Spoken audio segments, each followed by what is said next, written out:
If you live in the US and you have a family and you're in the market for a family vehicle, your go-to choice is always the minivan or sometimes an SUV. However, here in Asia, we don't really have much choice when it comes to minivans. Rather, we have a different vehicle segment called the MPV or the multi-purpose vehicle.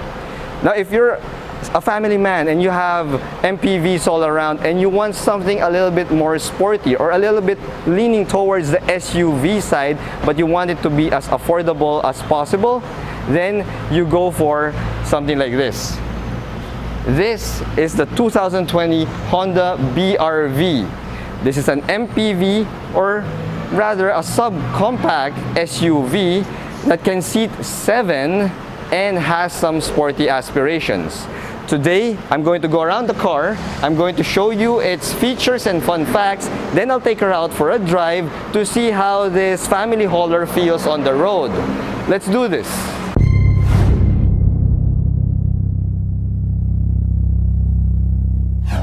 Now before I begin this video, I'd like to extend a special shout out and thank you to Honda Green Hills.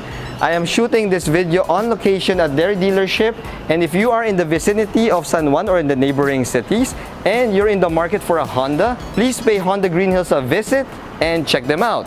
Now let's get on to the video. The BRV stands for Bold Runabout Vehicle and shouldn't be confused with the CRV, which is available globally. This BRV is sold mostly in Asian countries and in Mexico, where families would need an affordable yet stylish family hauler. The BRV I have here is the 1.5 V-Variant, which is the range-topping variant here in the Philippines. It's got all the bells and whistles and the features that any family man could ever want for his family car. Starting off with the most obvious thing about the BRV, its size. If you will look at it, it is a tiny family hauler. And when you say that it can carry 7 passengers, you'd wonder how can you fit 7 people in something like this? And that's where Honda's ingenuity comes in, because I was also wondering when I was seeing these cars on the parking lot how you could fit 7, and we will find out later exactly how it's done. But looking at its styling, despite its small size, it carries that aggressive modern look of any subcompact SUV in the market. It shares the same front fascia as its bigger brother, the CRV. It's got all that chrome treatment for the front grille, and you've got that aggressive jutting out front bumper. And for the top variant, the range topping variant we have here, you have this silver painted front skid plate that differentiates you from the other BRV models. Looking at the headlights of the BRV V-Variant, you've got a projector type housing for your headlights, but since it's an affordable SUV, it is not LED yet. The bulb is not LED, it's not HID as well. Rather, it's still your standard halogen headlamps. You've got your daylight running lights also on your headlights, and moving down here you will see you have your fog lights, which is also halogen bulb, which is garnished with chrome. Now beside that chrome garnish, you have some fake vents right here. It gives a little bit of a macho vibe to the BRV, but since it's a fake vent, I'll give it a pass. And as I mentioned, the front of the range topping V variant gets a silver front skid plate that gives it that SUV feel and look to it. Moving to the side of the BRV, you will note that you also have, for the range topping V variant, you've got your chrome garnish at the bottom on top of this plastic cladding that we have, which is pretty much standard for most subcompact SUVs on the market. This is supposed to protect your car and your paint from the usual mud, dirt, sand, rocks, and whatever, if ever you take your BRV out for some off-roading. Now if you take a look closer at the side, you will notice that it has a lot of design lines and design features that Honda integrated into the BRV, so that it gives it a sleeker look despite its diminutive size. So it's Honda's way of making the car look bigger than it actually is. Moving on to the wheels, the BRV V-Variant sports 16-inch wheels in two-tone diamond cut design. Now the design is pretty standard for most modern cars nowadays, and these wheels are wrapped in 195/60 Bridgestone tires. These are economy tires, Ecopias, which should help you with your fuel efficiency, fuel economy. And if you will look at the wheel and tire setup, it's a 16-inch, which is pretty small for an SUV nowadays. But given the fact that the BRV is a small SUV, it's a dinky car. In fact, it goes well with it and complements the vehicle perfectly. Moving on to the engine, Honda has a tagline for its BRV V-Variant. They call it the most powerful in its class. Now, what kind of engine power and figure should this motor produce in order to deserve such a tagline, the most powerful in its class? Well, the BRV V-Variant comes with a 1.5-liter i-vtec engine that is good for 118 horsepower and 145 Newton meters of torque. Now, that is pretty good numbers for a small size SUV/MPV like the BRV. That's a lot of Vs. But if you are looking to haul a family of 7, and if you're going to take it out to the mountain roads of Baguio or nearby mountain areas, even with 118 horsepower, it may have a little bit of a challenge doing the job. But for regular city driving, or if you're just not fully loaded all the time, then 118 horsepower and 145 Newton meters of torque, those are pretty decent numbers for a city MPV/SUV. Another notable fact about this engine is its impressive fuel economy. This BRV recently participated in a fuel economy run, and it returned 22 kilometers per liter in highway driving. Now those are pretty impressive figures for a mini SUV like this. Granted, they did the run in the middle of the night when there's no traffic, but they did it with an AC on, is set to level 1, and with a regular constant speed of 60 to 80 kilometers per hour. So 22 kilometers per liter, these are decent. In fact, these are impressive numbers for a subcompact SUV such as the BRV. Moving to the back of the BRV, the range-topping V-Variant comes with a rear skid plate to differentiate it from its lower variant brothers. And it also has this chrome garnish right there. Now, this is also equipped with a rear view camera, which is standard for the BRV V-Variant, and it also comes with reversing guidelines. Now, if you open the trunk, you will now see how you can fit 7 people inside the BRV. You got your 3 rows, and the 3rd row can accommodate 2 people. Now, even with the 3rd row up, you've got a decent amount of trunk space. In fact, you could fit up to 223 liters of stuff inside the BRV's trunk, even with the 3rd row up. Now, that's a decent amount of space because you could even fit a couple of hand carry luggages right here on your way to the airport. Now, if you want some more space, you could tumble down the 3rd row, and to do that, you just have to hit the latch here at the side, right, which folds down the seat backs, and give a tug to this piece of cord here, and that now expands your trunk space to a usable 470 liters of trunk space, in case you don't just bring a hand carry luggage. In case you need to haul large suitcases, those can now fit inside the BRV. But then, of course, your seating capacity drops down to 5. Now, since the BRV is marketed as a family hauler, it's time for us to check out the comfort and space at the back, especially the 2nd row and the 3rd row, just to see how your family members will feel about you while they're riding the BRV. So let's go inside the car. Okay, let's do the 2nd row first. First impression is, wow, for such a dinky SUV, such a small form factor, the interior is surprisingly spacious. Oh my goodness. Check this out. You got ample knee room right here, and you've got ample headroom as well. I'm 5'6" and I don't feel claustrophobic at all. Closing the door, you have this orchestra type seating arrangement wherein the 2nd row is higher than the 1st row, which gives you a good view of the windshield up front. You also have your aircon vents right here, and this would help keep you cool, at least the second row and the third row passengers. It's got its own control system. You got fan controls here for 1, 2, 3. And it's nice to see that Honda didn't scrimp on its driver and passenger seat back pockets. We've got a couple of those as well. So sitting at the back of the BRV, it is quite comfortable.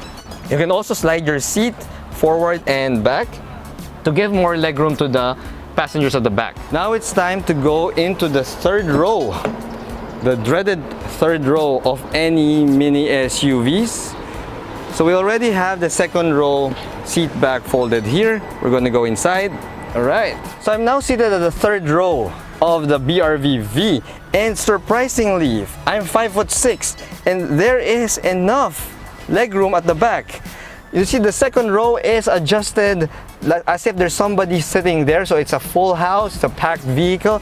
But I have my knees almost hitting the seat back, but that's because the legroom for the front is not adjusted for someone who's 5'6", adjusted for somebody who's taller. So even if you have to accommodate somebody who's like a 6-footer up on the second row, a 5'6" person would still fit in the third row of the BRV, although it is not the most comfortable of spaces.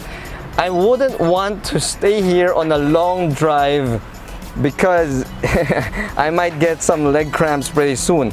But if the second row passenger is somebody who is still 5'6", just like me, on this side you will see that I have some legroom here. There you go.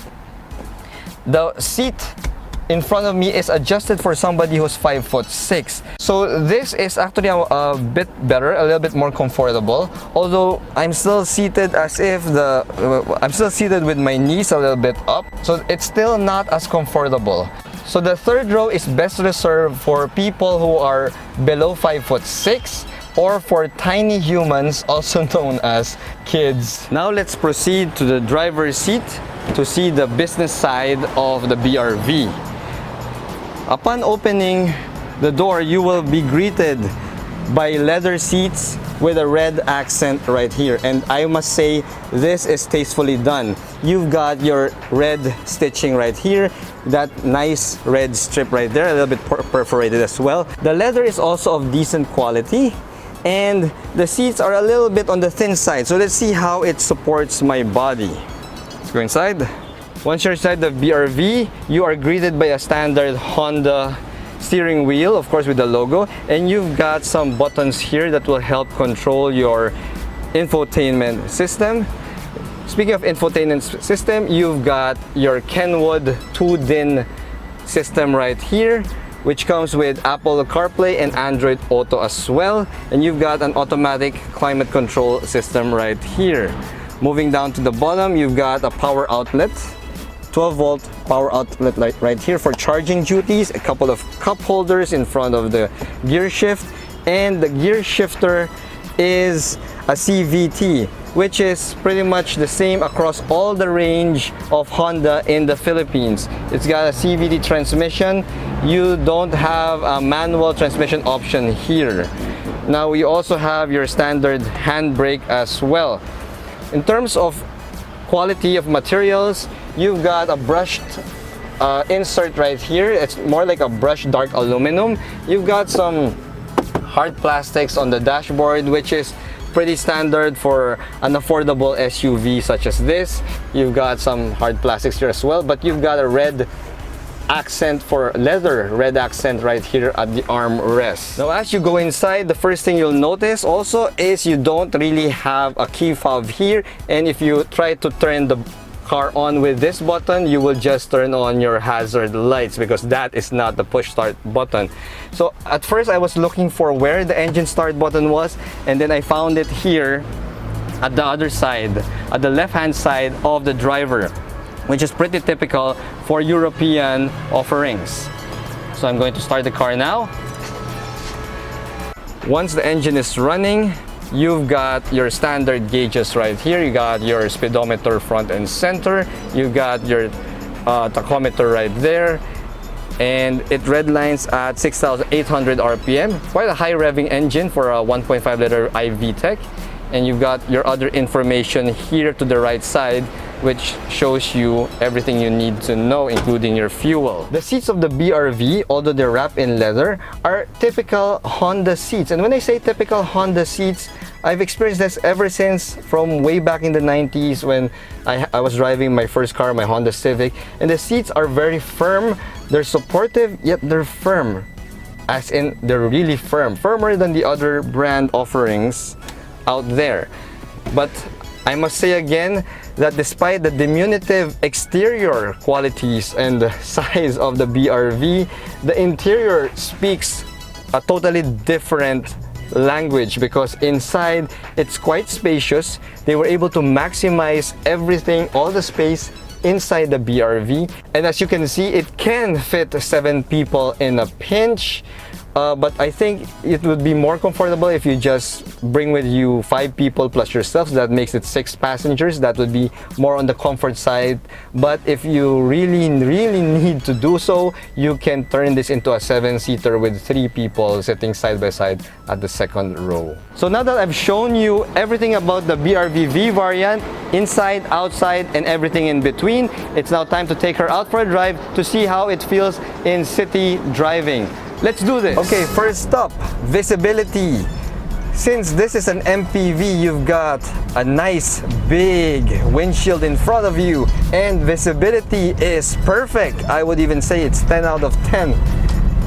This BRV has wide, large windows, a large windshield, and it's quite easy to drive. Driving now here on EDSA with not so perfect roads, you could feel the bumps. The suspension is a little bit on the stiff side. It reminds you that it's a subcompact SUV and not a minivan. Now let's check out the acceleration. This is an open road. Okay. We have 118 horsepower on tap, but it's made it to a CVT. Now in terms of response, it's typical for a CVT. It doesn't respond that much. In terms of low-end response, it's decent for city driving, but if you try to step on the gas, there is a noticeable lag in your response. Okay, try it again.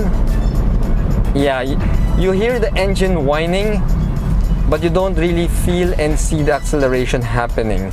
So I guess that's something that you would expect from a family hauler. It doesn't have to be an in-your-face type of acceleration, which is okay. So let's move on to other more relevant stuff about the BRV. Let's take, for example, comfort. As I mentioned, the air conditioning is cold, it's decent, and you've got a good sitting position. The seat is high up, and despite being a small SUV, it still gives you a commanding view of the road. Yeah, I had to adjust my camera a little bit there. You've got speed sensing door locks, which is a good plus. Your windows are 1 touch down, and let's see if it's 1 touch up. Yes, it is 1 touch up. Let's see if it's the same for all sides. Nope. It's only the driver's side. Let's see the passenger. Nope. So you've got 1 touch up and down for the driver's side window only. The top range BRV V-Variant also comes with, believe it or not, paddle shifters. You've got paddle shifters hiding right here. You can see there behind the steering wheel. And in order to access your paddles, you have to shift from drive to sport. I would believe the S here in the gear shift stands for sport. Let's try that now. Alright, so I shifted to first gear with the paddles.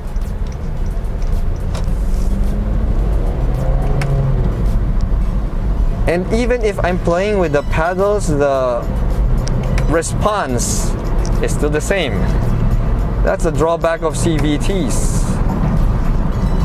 The engine is whining, but the car is not accelerating as expected.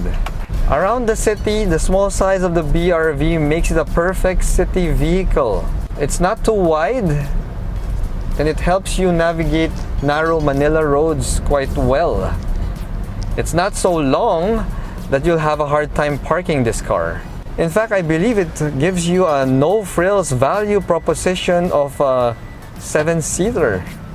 It's quite obvious that the BRV prioritizes fuel efficiency and fuel economy over outright speed. And that's not necessarily a bad thing, especially for a family man who just wants to save on gas and help the environment at the same time. The steering wheel is electric power assisted, and typical of most economy offerings, the steering wheel is, well, it's a little bit over boosted. You've got a bit of heft, a bit of feeling, but I don't know, it feels a little bit artificial. It doesn't feel natural like a mechanical power steering rack and pinion assembly. Ergonomics wise, everything is pretty much within your reach. Handbrake, gear shifter, everything is pretty much well placed. Except, I always mistake the hazard button for the engine push start button, because it's also circular and it looks like a push start button. But the engine start button can be found to the left side of the car, so keep that in mind.